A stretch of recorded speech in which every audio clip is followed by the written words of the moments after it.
Right. We are completely in conflict, but that can also be used for his good. And I'm thinking this is just what's happening. Right. So, because there was no confusion. There was no confusion. I had absolutely confusion on leaving our last employer. There was no confusion. It was crystal clear. Yeah. Right? For sure. Now we're in conflict. We've been in conflict in marriage. We've been in conflict in jobs. We're in conflict with what's happening, right? With our kids. Yeah, our kids, everything. Conflict. Yeah. And so what ended up happening is I started to feel like, man, this is confusing. No, it's not necessarily confusing. I'm just in conflict. Mm-hmm. And Paul was in conflict. Mm-hmm. Jesus, everybody. Right. He had to go fast because he had to go take time out. Like, wait a minute, what?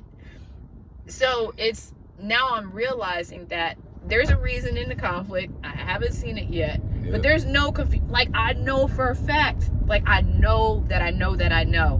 Which started to make it seem like maybe I didn't hear him. Like a couple days ago, I was starting to feel like maybe I didn't. No, I heard him crystal clear. It started well back in March. We were to leave. Wouldn't have been for us to get packed and cleaned up. Both of us got it, right? Mm-hmm. Any time that we have both come together and we have prayed, what has happened is that, especially if we're starting to see the conflict, then something becomes crystal clear. Mm-hmm. And that was something that was crystal clear. So why would I ever doubt the fact that he said to leave?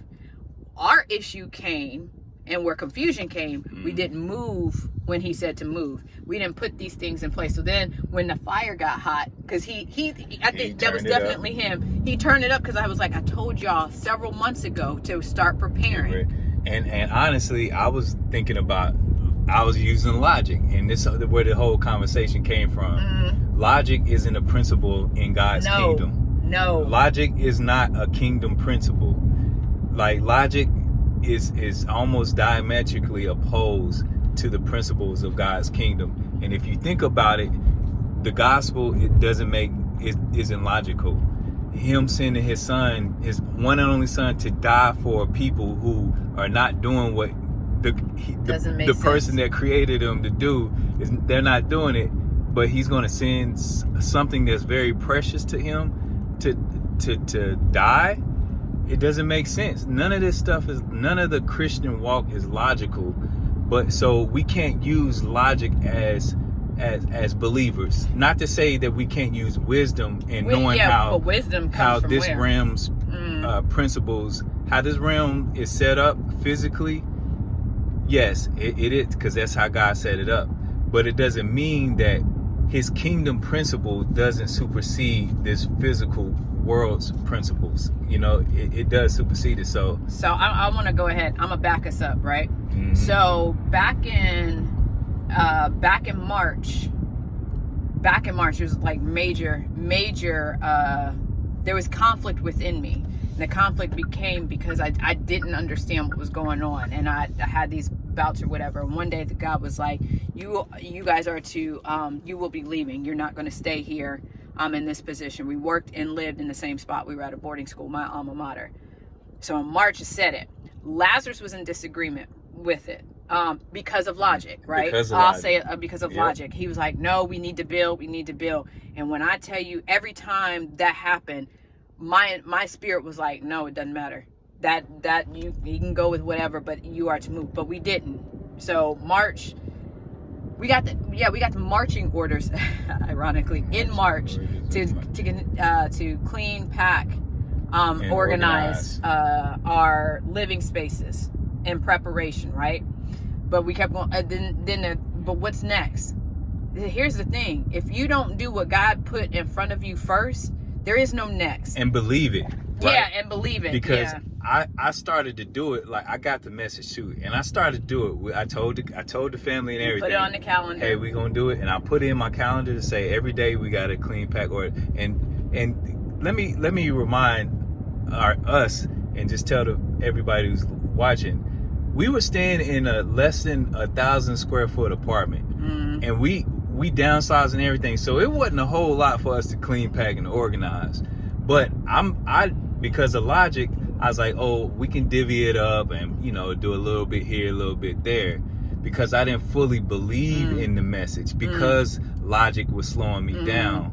So if I would have fully like, yo, God told us this. I don't know why he's telling us this, but we're gonna execute in excellence, because that's a part of core. We gotta execute in excellence. So we got the orders, and I didn't execute in excellence, or should I say, I didn't execute in full belief.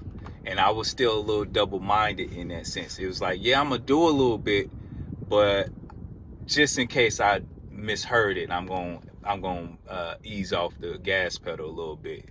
So so in that, I've always had an issue with self-doubt because I listen more to people.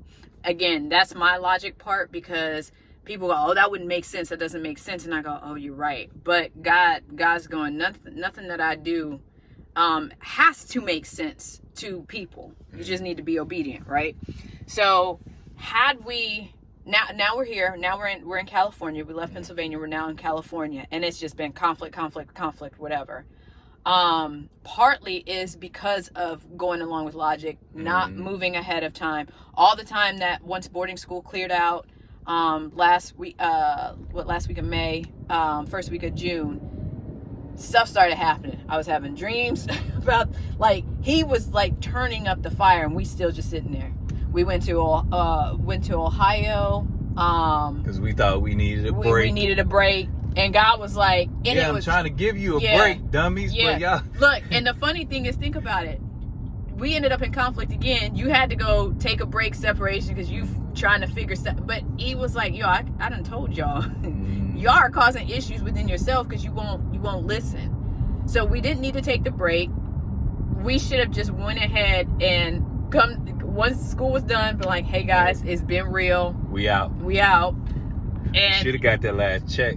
Yeah. We didn't get our last check, and we worked because we left in August. But we told them before August. Yeah. Like some dummies. Yeah. So don't get too logic. Don't get. That was logic again. So logic again. Hey, we want to make sure we're doing the right thing. And we're being that. Hey, we just want to let you know. We didn't even put a date on the day we were gonna leave, because we were like, we're gonna help y'all with transition. You know what these jokers did? Cut. They cut the. Listen, and it's funny because immediately I got cut. But I think they were hoping that I didn't find out, but I'm a reader by nature, so I read and research. So I was looking at benefits, I was looking at my retirement, getting stuff in order, and I saw your employer has put in a termination date of August 23rd. And I was like, why would they put that in? We were working things, like they were telling us, working, oh, this would be great if you could help us. They responded back within 24 hours, we need to be out by August 28th, like all this stuff, boom, boom, boom, boom, boom. Cut. Logic. And that's what logic got us, instead of exercising faith. Yeah. We would have played the cards right. We'd have left with a full month check. Actually, a couple months check, because they would have owed us June and July.